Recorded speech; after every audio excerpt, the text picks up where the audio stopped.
Assalamualaikum warahmatullahi wabarakatuh. Dan pelajaran kemarin 10 rahasia di dalam sholat. Nyambung kepada kematian. Yang pertama, sholat itu mampu zainul wajhi, menghiasi wajah, nurul qalbi, menyinari hati, rohatul badani, menyenangkan atau mengistirahatkan badan. Yang keempat, unsun fil qabri, nyambung ya, sebagai penghibur di alam kuburan.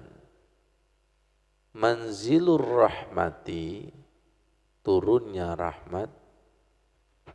Miftahus samai, kunci pintu langit. Siklul mizan, beratnya timbangan. Mardatur rabbi, ridhonya Allah. Samnul jannah, harga surga. Hijabun minan nar, pelindung dari neraka. Saya ambil dari kitab Nasoihul Ibad yang ditulis oleh Syekh Nawawi Al-Bantani. Kalau berkaitan dengan kematian, di sini turunnya rahmat, penghibur di alam kubur, harga surga, kemudian siklul mizan, beratnya timbangan, jelas juga mardotur rabbi, kemudian hijabun minan nar, semoga sebagai pelindung dari api neraka. Ini meneguhkan kepada kita dan nyambung kepada doa orang yang ditinggal kematian itu pasti ada minal hammi wal khazan, bingung, sedih dan susah. Betul apa betul? Nah, doa ini untuk kita dan saudara-saudara kita yang hammi, bingung, wal hazani, yaitu sedih. Hadis ini diriwayatkan oleh Abu Dawud. Ceritanya Rasulullah masuk ke dalam masjid. Dilihatnya Abu Umamah dalam keadaan sedih, merenung. Wahai Umamah, kenapa kamu saya lihat kelihatan sedih? Iya ya Rasul, saya sedih karena mikiri hutang, lemah dan malas. Wa a'udzubika minal jubni wal bukhl, aku berlindung kepadamu dari sifat licik atau penakut, wal bukhli, bakhil atau pelit. Wa a'udzubika min ghalabil daini wa qahri rijal, aku berlindung kepadamu dari terlilit hutang dan dianiaya manusia. Di sini saya simpulkan biar mudah, bingung dan sedih, lemah dan malas, licik dan kikir, terlilit hutang dan dianiaya manusia. Manusia setiap hari yang dialami ya ini. Bingung pasti, susah sedih pasti, malas terus-terusan, penakut, kikir, bakhil. Siapapun di antara kita pasti punya utang, baik itu sedikit atau banyak. Dan terlilit hutang dengan dianiaya manusia itu saling berkaitan. Terutama kalau utangnya itu online. Sekali tekan, hutang sekian dan tidak bisa keluar, terlilit hutang. Ada yang namanya ansurasi A, B, C. Kita yang punya uang seakan-akan kita yang dikejar-kejar. Dan kita sering punya sifat malas. Malas tahajud, baca Al-Quran, duha. Malas dan lemah itu saling berkaitan. Malas dan lemah. Saking malasnya itu sampai terkadang tidak bisa bergerak. Baca auzu gitu aja lo gak kuat. Dulu gitu, ya Allah. Semoga kita dibebaskan dari sifat 8 ini berkaitan, terutama saudara kita yang bela sungkawa itu pasti bingung, pasti susah dan sedih ya. Kemudian barangkali ada sangkut pautnya dengan anak Adam, utang piutang, betul ya, ahli warisnya untuk melunasi ya. Dan kalau kaitannya dengan Idul Adha, orang yang tidak berkorban itu pada hakikatnya kikir. Karena ayatnya inna a'tainakal kausar.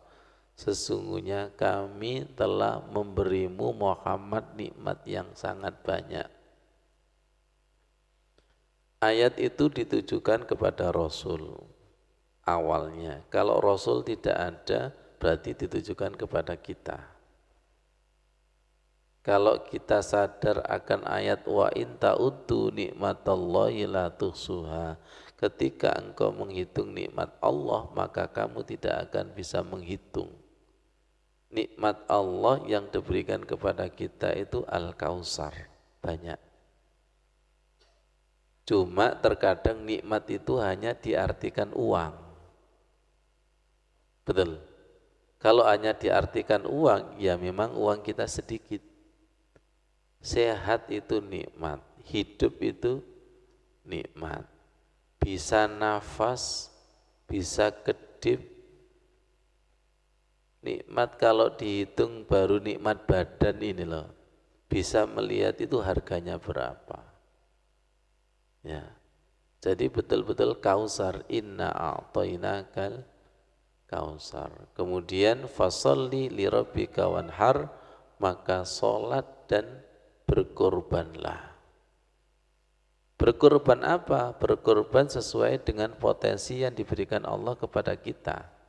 Berkorban itu tidak hanya artinya binatang. Bisa berkorban pikiran, tenaga, doa.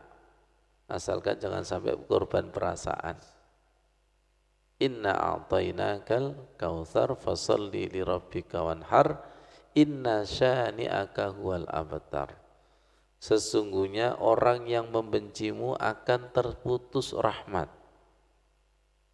Kata kunci adalah benci. Orang itu kalau benci maka akan terputus. Sebaliknya orang itu kalau cinta maka akan nyambung. Contoh, kita dengan tetangga gak ada masalah, saling menyayangi, tetangga masak rawon, tetangganya pasti kecipratan. Betul. Kalau punya hajat syukuran, kotak pasti dikirim. Tapi suatu saat ketika bermasalah dengan tetangganya, ojo sih, aku gede masalah ini. Inna syani'aka huwal abtar, bahwa benci masalah itu memutus. Allahu Akbar, Allahu Akbar, sholat maneh. Sudah dalam keadaan terpaksa dan benci, maka sambungan khusyuknya putus apa nyambung? Putus. Silakan panjenengan jatuh cinta kepada seseorang, walaupun fisiknya tidak ada, jiwanya tetap nyambung. Sebaliknya, silakan jenengan benci pada seseorang, kemudian duduk jejer, putus enggak? Putus. Kok pengalaman?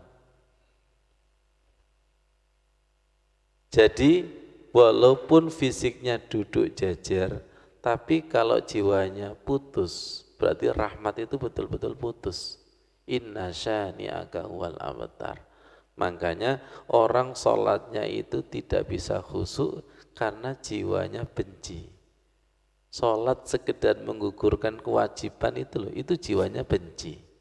Kalau jiwanya benci, inna syani'aka huwal, rahmat Allah itu terputus.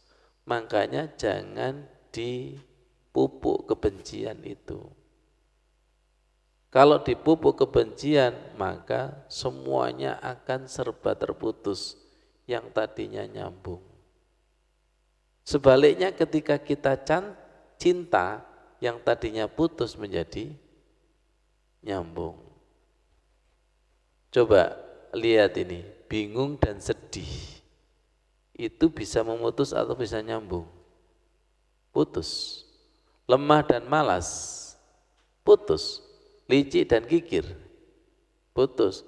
Terlilit hutang. Coba sampean punya utang kepada seseorang, tiba-tiba lewat kepada orang yang jenengan hutang, mundur apa terus?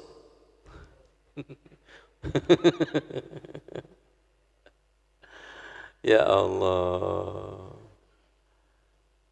ini sering putusnya, nggak boleh. Minal hammi wal hazan, lindungi ya Allah. Sadaqallahul adzim wallahu a'lam bishawab. Wassalamualaikum warahmatullahi wabarakatuh.